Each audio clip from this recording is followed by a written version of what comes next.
Hello and good morning, everyone. Welcome to Association Voices, a new series introduced by the Dubai Association Centre, which will deep dive into conversations that matter to you. I'm your host, Layla Derraz, Director for Dubai Association Centre, and in this episode, we will explore topics that spark interest, inspire change, and challenge the way we think. Whether you're here to learn, connect, or just listen, we are so glad you're joining us today. So grab your headphones, get comfortable, and let's get started. Today, I'm super excited to welcome Ajay Bhojwani to the show. Ajay is the Regional Managing Director for Middle East and Africa of MCI and has done some incredible work in the association space. I've actually known Ajay now for over a decade since Dubai Association Centre started back in 2013. So it's just like bumping in and having a comfortable coffee with an old friend, to be honest. I'm really looking forward to our conversation today and hearing his insights on strategic planning and its significance today, more so than ever before for associations.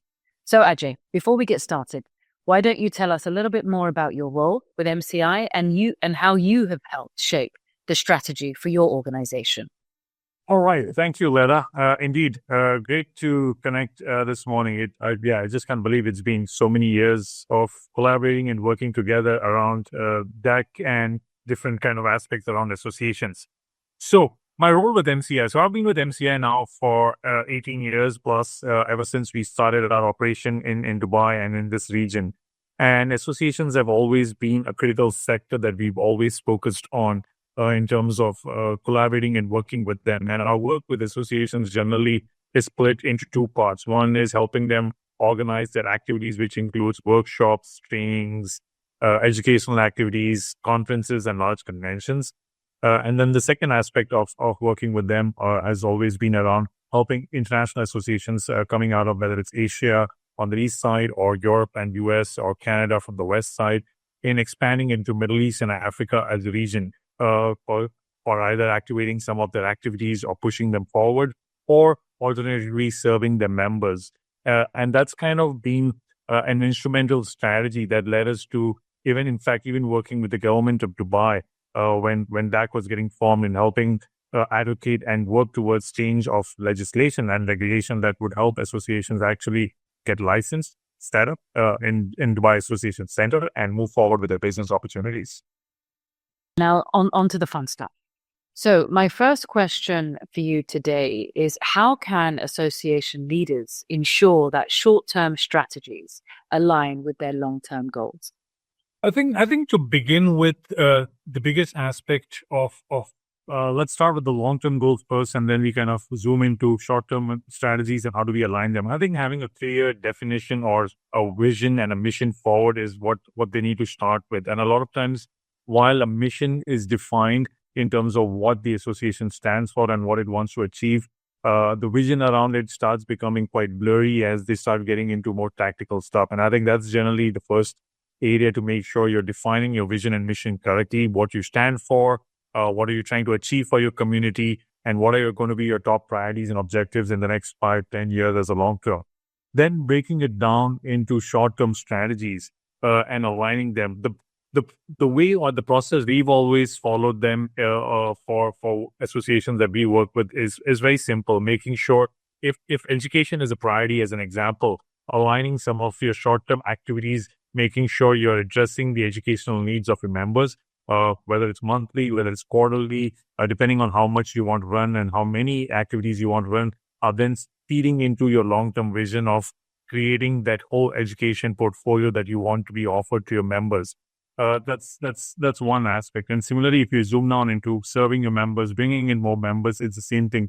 What are the members typically looking for? And then the short-term strategy around that would be understanding the needs of the members.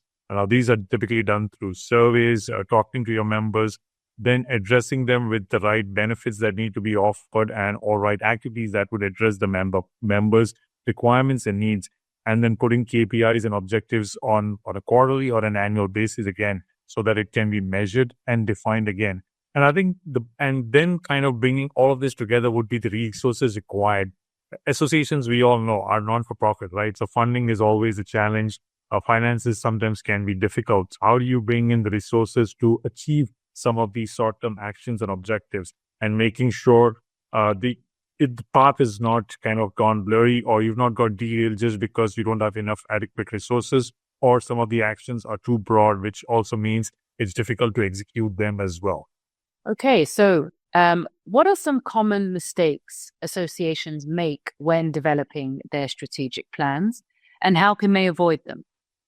I think the biggest challenge for an association is considering most of these organizations are volunteer led, and when we talk about staff or full time resources or talents, generally that's where they either are limited in terms of the bandwidth capacity. So a lot of times their challenges come from that point of view, where either the plans which were defined on a strategic level, as soon as you start breaking them down into tactical actions which are to be executed quarterly, annually.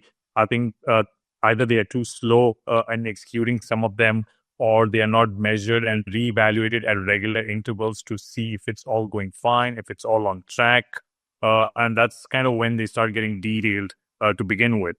Then comes the challenge also of a decision-making process. As a volunteer-led organization, a lot of times boards are heavily involved in decision-making, and we've seen large and small associations really succeed, or at times even struggle and kind of start failing away just because their decisions are not taken on a timely manner. There are meetings after meetings being held, but nobody's kind of able to navigate the board and say, okay, this is the decision taken, this is how we're going to move forward, and this is an action. Everybody's trying to play safe, or there's a lot of risk adverse behavior that sits on the table. And I think that's generally where associations struggle the most.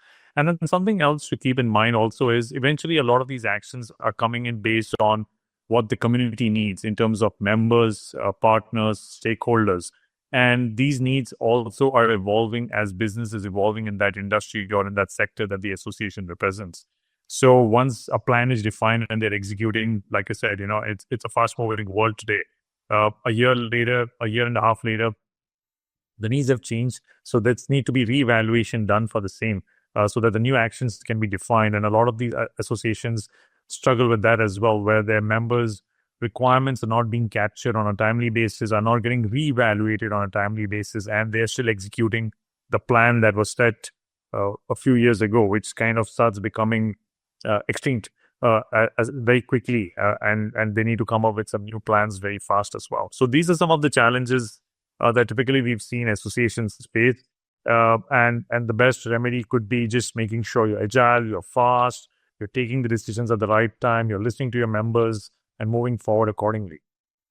Thanks, Ajay. But I have a follow-on question from that. And I don't know if I'm sure it might be a difficult one to answer because I'm trying to process it. How does an association not select, but how do you know as an association you have the right mix of stakeholders? Too many chefs spoil the broth. And you've got your members 100%, which are your prime. And then you've got your sponsors, then you've got legislators, then you've got suppliers. How do you know you've got the right mix of stakeholders to help you develop, nurture, and grow your association? I think this also comes from an overall business requirement and how that industry or the sector functions on its own. I mean, typically when organizations like associations are formed, or as they're developing their strategic plans, they know how the business in that industry and sector is moving. So you have members, which could be individuals or companies, then what their requirements are, and these are either served through partners or sponsors on the other side. The regulators and legislators are bringing the community together and defining the business principles. So there are different, and it generally evolves, of course, from industry to industry. But at the same point, a lot of positioning, like a stakeholder will remain a stakeholder. The role might slightly differ, but that's how they would play their part in the overall mix. And when you listen to members' requirements, directly or indirectly, some of these would generally come forward saying, as simple as, I'm having difficulties in manufacturing my products because of lack of supply of ingredients. I'm having difficulty in trading my products. I'm having difficulty in talking to my customers. So there would be challenges that would be thrown on the table. And that's kind of where an organization needs to pick up and kind of deep dive into it. Okay, how do we solve the problem and who needs to be part of that solution? And that kind of automatically helps you define which are the right stakeholders that need to come into play as well. Excellent. Thank you very much. Moving on to my next and final question for us today. Would you help us even further? Because I know it would help me, is if you were to give us examples of situations where either MCI had to pivot or one of your members, your client associations had to pivot from original plans to ensure that the core mission remains central to the strategy. Are you able to give us a case study example? Yeah, sure. I can give you a quick few examples of actions we've all. It's like I said, everything when we work with associations, it's the same. We define plans, and of course, once we start walking the path, we are like, okay, maybe it's time to tweak, or maybe we thought something which is not exactly the case. Once we started looking at the evaluation reports and the surveys from members, the simple one was we work with a regional association in the medical field where we started off saying education is a big priority. Let's get on. Let's do trainings and workshops. As soon as we started doing that, I think we did about 6 of them, and we very quickly realized everything that was hands-on workshops were a big success. Everything that was more theoretical in approach or more lecture-driven was starting to fail. And we were like, oh, okay, we thought this is what our members wanted, but we're not getting enough attendees walking in, and even the ones that are coming in are not fully connected to the subject. We ran a survey, we tried getting feedback, and then the result or the solution to that was we moved all our theoretical or lecture-driven education into digital formats and virtual events, and only hands-on remained face-to-face. The result, the virtual ones attendance doubled. We started realizing we were getting more attendees connected because it's easy. I mean, in today's world, right? Everybody's connected, whether they're driving, sitting somewhere in a coffee shop. It's easy for them to sit down and just listen on their own rather than take a drive down, take a flight and come and attend a workshop like that. Hands-on, of course, because you're operating, it was a medical one. So, of course, it makes a big difference that you're hands-on. So this was a big change in strategy that completely changed how education was being delivered. And we saw very quickly success come back onto it. Something else was we've done on the other side was membership. We worked with the trade association where the membership was organizational driven. And one of the vision that they had set up for was that it eventually needs to be individual membership and organizational membership as well. We started off offering individual membership, and then I think almost for the first 12 to 18 months, we hardly got new members. And we were like, yeah, something's not right. We are struggling. Went back to the drawing board, spoke to a lot of individual potential members that, okay, if this is an industry you belong to, this is an association you are interested in, why not becoming a member? And we very quickly started realizing cost was one of the big reasons why they didn't find enough value what was being offered as an individual. They were getting a lot of the benefits through their organizational membership. So we had to completely restructure the organizational membership to start elevating our individual membership offering, which we didn't do. What we did initially was we kept the organizational membership as it is and just created a new individual membership category. And we are like, oh, okay, that was an error or something we didn't realize. So we had to readjust some benefits to make sure both can work in parallel or in tandem. I'll ask you just one small side question to that. In the 3 examples you gave us, were you engaging with members and stakeholders when you reached that crossroads and said, this isn't working, let's pivot, let's go back to the drawing board? Was that an internal decision that you guys would discuss and make those changes, or would you sprinkle those thoughts and ideas or suggestions to members and stakeholders, capture their feedback, and then reevaluate? What was the journey before you changed something? So every time a change had to be initiated, especially when it's related to actions like I mentioned, education, actions like member benefits, actions like conferences on how they are organized or the format of the conference, anything like that, where it directly impacts a member on a day-to-day, absolutely. We would first go get feedback from the community, which included everyone, members, sponsors, partners, stakeholders. Everyone's feedback is bought in. What we would do is based on that, we would come up with certain solutions that we feel are good.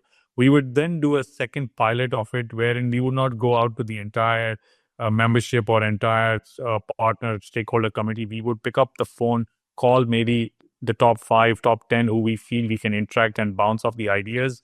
Based on that, then we firm up the idea and then go forward with it as well.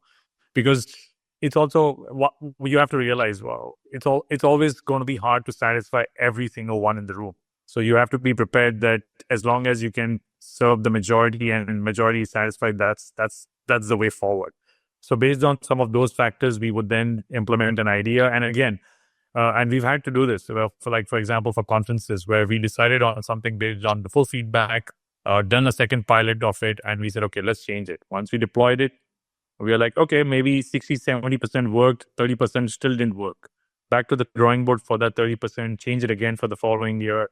And I think this is an ongoing exercise. Even if you hit 90 or 100%, let's say, on a particular year, doesn't mean that the following year it will still be 90 and 100. It might drop down to 50 or even less, which means you have to still do the same exercise all over again.